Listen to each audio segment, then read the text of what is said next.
كيكة الجبنة والزعتر المالحة لازم تجربوها. يلا نبلش. في البداية رح نخفق البيض. نحتاج 4 معلقة كبيرة من الخل الأبيض ومعلقة صغيرة فانيلا. نخفق كتير منيح. كوب من الحليب السائل. رح أنخل الطحين بالتدريج، بحتاج تقريبا 2.5 كوب.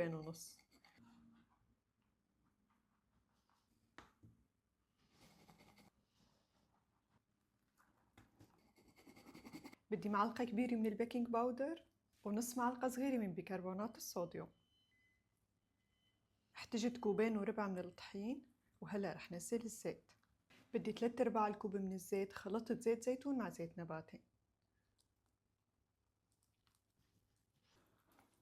رشة من الملح، وهذا القوام المطلوب للكيكة. وهلأ رح جهز الجبنة والزعتر. نستخدم الجبنة البلدية البيضاء، أنا رح استخدم الجبنة النابلسية.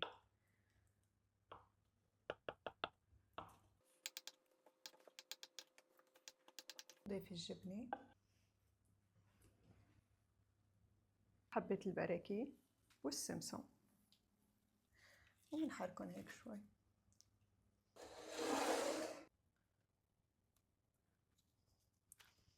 نضيف جبنة هيك على الوجه.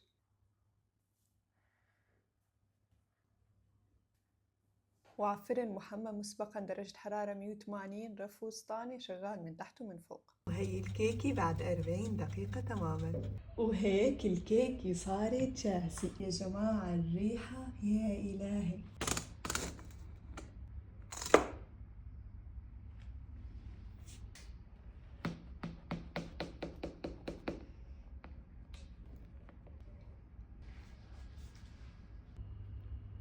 وهيك بيكون فيديو اليوم خلص. إذا حبيتوا الفيديو لا تنسوا تعملوا فولو وتحطوا لايك وتكتبوا لي رأيكم. ونصيحة قوموا جربوها فورا. وبس والله بحبكم كتير. باي.